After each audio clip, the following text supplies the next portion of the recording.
Twitch can't help themselves but to dig such a bottomless hole of just inconsistencies and, you know, just bad business moves. Okay?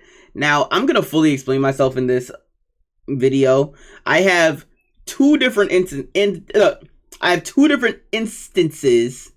you know what I'm saying? Two different situations of Twitch being on some dumbass shit.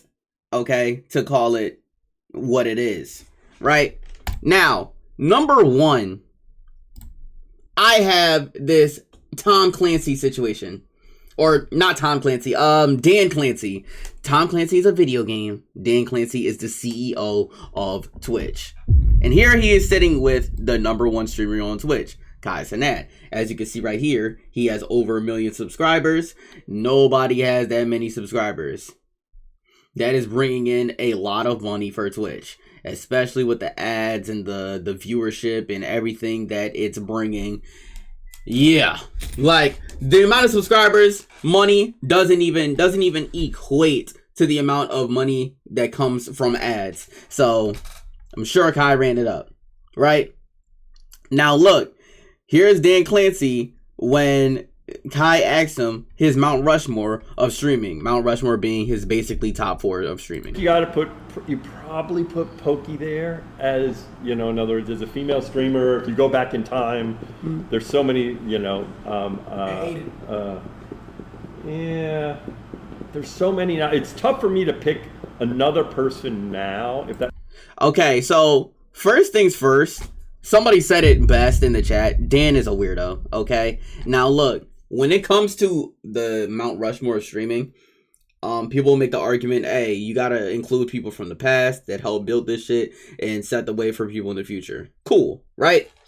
Cool. Aiden Ross, no matter if you don't like him, if you like him, you know what I'm saying, if you think he's racist, whatever the case may be, the fact is, he made streaming like something niche to something mainstream. He made being a streamer mean you could be a celebrity. Means that you could walk in a club and get love. Like, when I was watching Vanoss Gaming, PewDiePie, Markiplier, like, maybe they were modest dudes that didn't really give a damn about any of that stuff. But they were not doing that. They were not.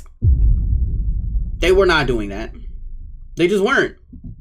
They just weren't. And being a YouTuber, streamer, like, you kind of had, like, a nerdy stigma to you. So, Ada changed that. Okay? So, that's why already would I have something wrong with it. Also, Pokimane, like, I never watched her. But, you know, she is a legend in the streaming space, so I'm cool with that. But I think it is important to note that Dan is actually a gooner. You know what I'm saying? He watches, like, you know, those really promiscuous OnlyFans model Twitch streams where girls have a green screen on their butt playing Fortnite and shit. Bruh. Let's move on. Makes sense. You know, actually, I'll throw, the other person now, obviously, that is trying to change it like you is Speed, right? And, you know. So basically, he would put Kai on the list and soft put Speed on the list too. Which is reasonable. Guy is the biggest streamer in the world. He has the most subs of all time. And of course he's up there. Of course. Why wouldn't he get into this garage stream or whatever the hell this is? No offense to anybody who's streaming this. But it probably should be more historical. Yeah. Like, you know, in other words, Kai is big now, but you know, arguably it's like, now he asked me, so I had to put him on there. But So the fact that Kai Cenat asked him, yo, who's your top 5 or your top 4 best streamers of all time? You being in his presence is the reason why you said his name. Not the fact that he broke the sub count record by a mile, said something so far beyond that it would literally take a team of people to beat that shit again. Not the fact that he's literally like, what? Like, come on, gang. Come on, bro. And how spineless do you have to be as a grown-ass man to change your word based on who you're around? Unreal. It's like, look, you're great, but you can't be on the Mount Rushmore yet. See, I put it should be speed. Like that's like saying that Steph Curry can't be the greatest shooter of all time because he's still playing. Like what? Like what? He's literally better than everyone. Ever. That's like saying LeBron can't be the best of all time. I know a lot of people will disagree. But come on, bro. A lot of people would say that LeBron is the best of all time, and without a doubt, even more people will put him at least on the Mount Rushmore of best players of all time.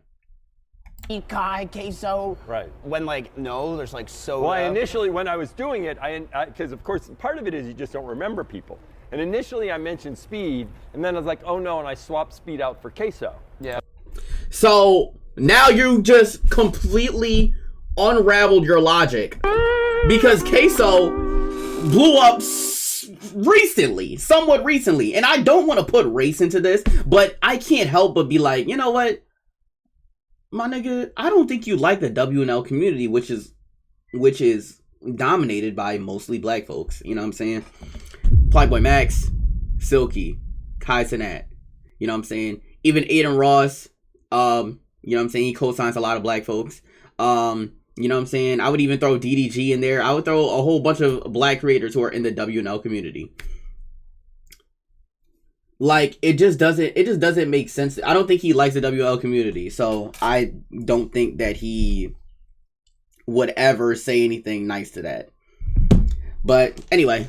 Okay, but of course all the idiots on say. That's all he had to say about that. Now, there's another situation that's going on that really low-key cooked me, because it's like, bro, if folks, can you imagine this?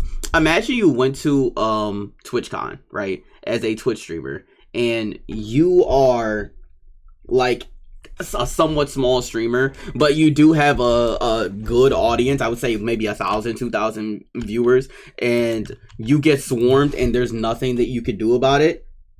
Now look, imagine this. There's this streamer, right?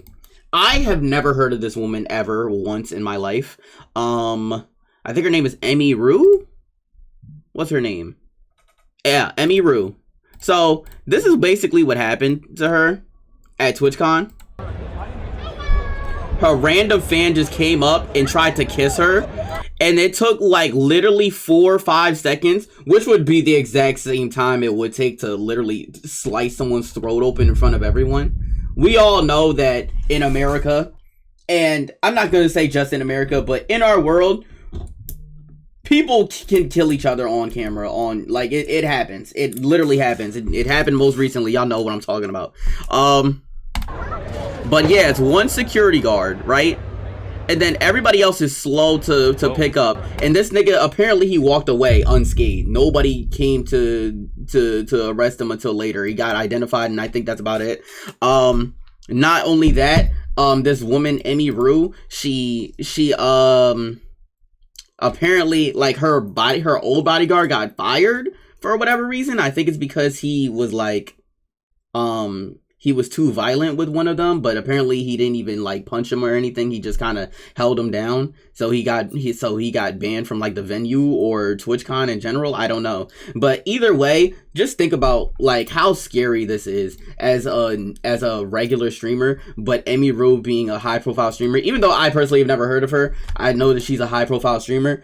Like, just think about that shit, bro. It's insane, bro. Like, the carelessness that comes with Twitch is crazy, bro. And I know that they're losing a lot of money, even existing, but still, you creating a huge path for people. It's a huge community of people. If you're gonna say you're gonna keep this train going, make it go safely. Emiru could have literally died. She could have literally like got strangled or her neck snapped or something. This is not a huge woman at all. At all. You never know. G could have literally fucked her up in that time. You think this nigga with blue hair is gonna help her? The security barely helped her. Man, I'm out of here, man. Appreciate y'all for watching. Peace.